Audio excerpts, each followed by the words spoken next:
बहुत से बच्चे यहाँ पर एक कॉन्सेप्चुअल एरर करते हैं। वो क्या करते हैं, रॉड का मास उसके सेंटर मास पे मान लेते हैं।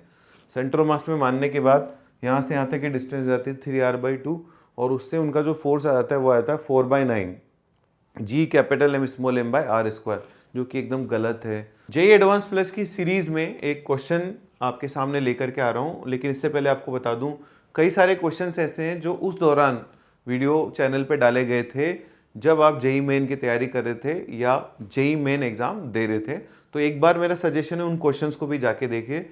वो आपको कैसे मिलेंगे, जेईई एडवांस प्लस या जेईई एडवांस लेवल के नाम से आपको क्वेश्चंस मिलेंगे मेरे चैनल पे। उसके अलावा एक उसके अंदर प्लेलिस्ट है जिसका नाम है जेईई एडवांस प्लस, जिसमें पिछले 3-4 सालों में जो भी मैंने जेईई एडवांस प्लस के क्वेश्चन डाले हैं जेईई एडवांस लेवल के, वो वहाँ पर सॉल्व किए गए हैं। तो एक बार मेरा सजेशन है कि एक बार वो सारे क्वेश्चंस आप ट्राई करें before you start this video. वो जब आप ट्राई करेंगे तो आपको अपने आप फील आएगी कि किस लेवल के क्वेश्चंस आप करने जा रहे हैं। जैसे देखिए ये क्वेश्चन जो हम जेईई एडवांस प्लस सीरीज के लिए करने जा रहे हैं सॉल्व, इस क्वेश्चन में आपको क्या दिया हुआ है, you have a uniform thin rod of mass m and length r which is placed normally on surface of earth as shown. You have a rod here.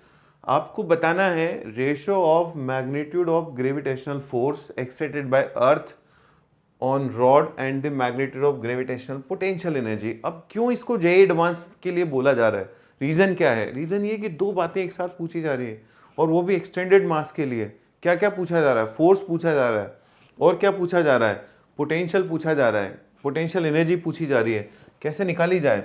तो देखो सबसे पहले तो ये है कि जब आप इसका फोर्स कैलकुलेट करोगे तो वो फोर्स भी आपको इंटीग्रेशन से कैलकुलेट करना पड़ेगा। स्मॉल r डिस्टेंस पे अगर हम गए, वहाँ पर अगर हमने dr का कोई एलिमेंट लिया तो उस dr वाले एलिमेंट पे जो फोर्स लगेगा that force is equal to G capital M into mass of this element which is dr divided by L multiply by M, where M is the mass of rod divided by R square। ये force attractive force लग रहा है किसके ऊपर? Rod के ऊपर। आपको भाई इसको इंटीग्रेट करना पड़ेगा। कहाँ से लेकर कहाँ तक इंटीग्रेट करना पड़ेगा? R से लेकर के 2R तक। जब आप इसको R से लेकर 2R तक इंटीग्रेट करोगे तो आपको फोर्स मिलेगा। चलो फोर्स निकाल लेंगे, निकाल ही लेते हैं। This will be G capital M small m, ठीक है, डिवाइडेड बाय L। बहुत बढ़िया। What will be integration of 1/r square? It is -1/r। जब इसको सॉल्व करोगे तो ये होगा 1/r minus 1/2r which will be equal to 1/2r। अच्छा, रॉड की जो लेंथ है वो भी r के बराबर है, तो लास्ट में इसको भी r लिख देते हैं। तो you will be getting 1/2r here. So your force is equal to G capital M small m divide by 2r square. बहुत से बच्चे यहाँ पर एक कॉन्सेप्चुअल एरर करते हैं। वो क्या करते हैं, रॉड का मास उसके सेंटर मास पे मान लेते हैं। सेंटर मास पे मानने के बाद यहाँ से यहाँ तक की डिस्टेंस जाती है 3r/2 और उससे उनका जो फोर्स आ जाता है वो आता है 4/9 G capital M small m by r square, जो कि एकदम गलत है और एडवांस एग्जाम में यहाँ पे एरर होने के चांसेस हैं। This is force. Now if you want to calculate potential energy, potential energy will be minus G capital M divided by small r। देखो ये होता है पोटेंशियल, इसकी वजह से वहाँ पे into mass. How much is the mass? Mass is dr into small m divided by r। L is equal to r, तो मैंने उसको यूज कर लिया। Now I am going to integrate it from capital R to 2 times r। यहाँ से मुझे potential energy मिलने वाली है minus G capital M small m divide by r ln2। Very beautiful formula of potential energy and very beautiful formula of force. जब आप इन दोनों को डिवाइड करेंगे, आपको किन किन का रेशियो चाहिए, फोर्स और पोटेंशियल एनर्जी का। जब आप इन दोनों को डिवाइड करेंगे तो आप देख सकते हैं G capital M small m दोनों में कॉमन है, कट जाएगा, ठीक है, एक r की टर्म कट जाएगी। नीचे आपके पास ln2 बचेगा और उसके अलावा बचेगा 2। इसका मतलब ये जो वैल्यू आ रही है, आपसे पूछा जा रहा है कैलकुलेट म्यू, तो जो म्यू की वैल्यू आएगी सॉल्व करने पे वो आ जाएगी 2। मुद्दे की बात ये थी कि आपको ये समझना होगा कि पोटेंशियल एनर्जी कैसे निकाली जाती है एक्सटेंडेड रॉड की। There is only one option, वो है integration. Why? Because potential is variable, वो डिस्टेंस के साथ वेरी कर रहा है। उसके अलावा फोर्स निकालना है तो उसका मास सेंटर ऑफ मास में मान के नहीं निकाल सकते। क्यों नहीं निकाल सकते? Because acceleration due to gravity is not uniform on this rod, वो वेरी कर रही है। और किस तरह से वेरी कर रही है? 1/r² के प्रोपोर्शनल है, तो इसलिए आपको इंटीग्रेट करना पड़ेगा। तो ये था हमारा पहला क्वेश्चन। अब चलते हैं दूसरे क्वेश्चन की तरफ। ये है आपके सामने दूसरा क्वेश्चन, और देखिए कितना इंटरेस्टिंग क्वेश्चन है। You have 2 blocks A and B, और यहाँ पर एक फोर्स लगाया जा रहा है जो कि टाइम वेरिंग फोर्स है, और टाइम वेरिंग फोर्स है तो टेंशन भी टाइम वेरिंग है। तो you are given 2 blocks 1 kg and 3 kg as shown in the figure. You have started applying a force at t is equal to 0 which is 30 times t. Force time के साथ बढ़ रहा है, t बराबर 0 पे और 0 है, t बराबर 1 सेकेंड पे और 30 न्यूटन है, वेरिंग फोर्स है। तो ऑप्शंस हैं, A will lose contact at t equal to 2, B will lose contact at this time and this time. तो एक बार देखते हैं, सबसे पहले समझते हैं कि कॉन्टैक्ट लूज होगा क्यों।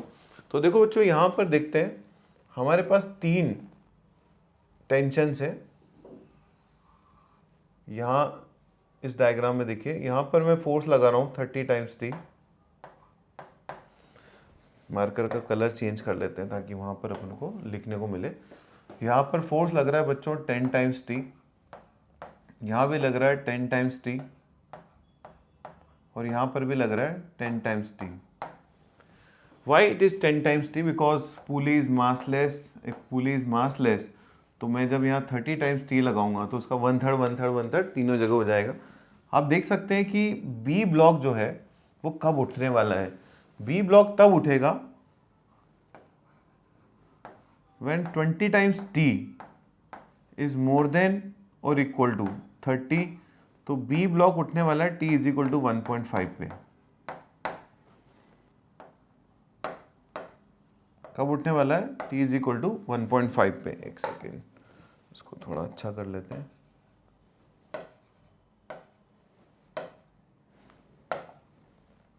थ्री बाई टू लिख लेते हैं, और ये ज़्यादा अच्छे से लिखाई में आ रहा है।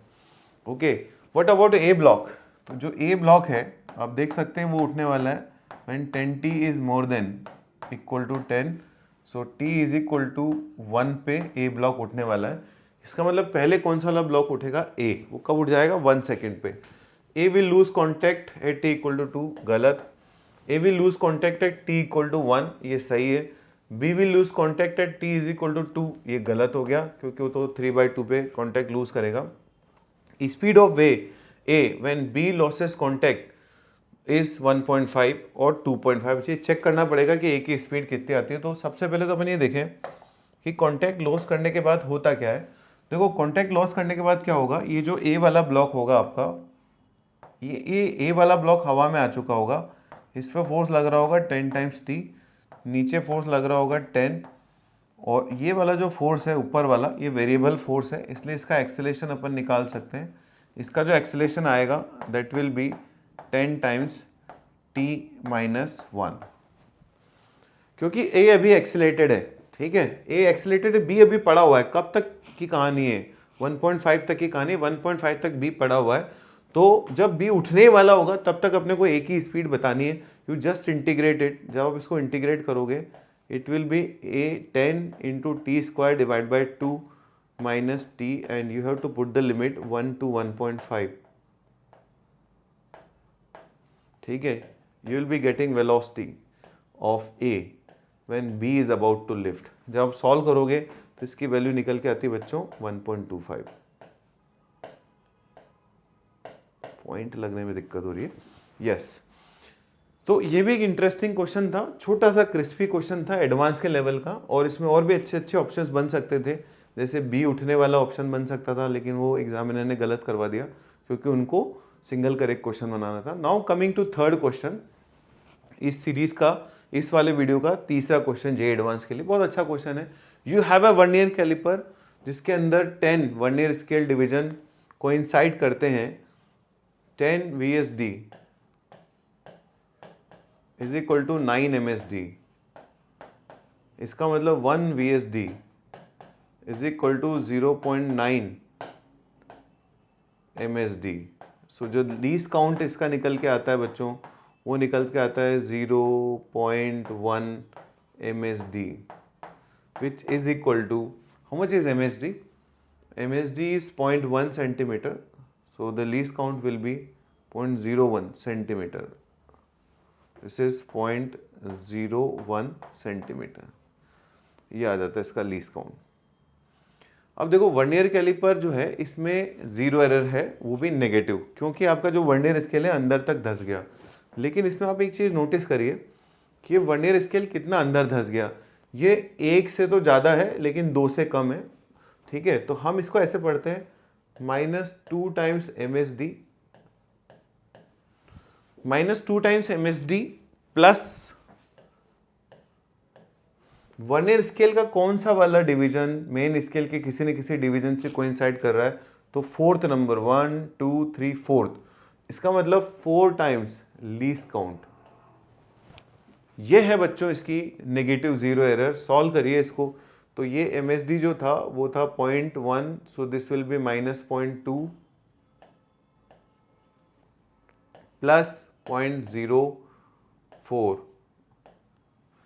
this comes out to be -0.16। इसका मतलब इसकी जीरो एरर -0.16 है। आपसे उसका 5 गुना पूछा है।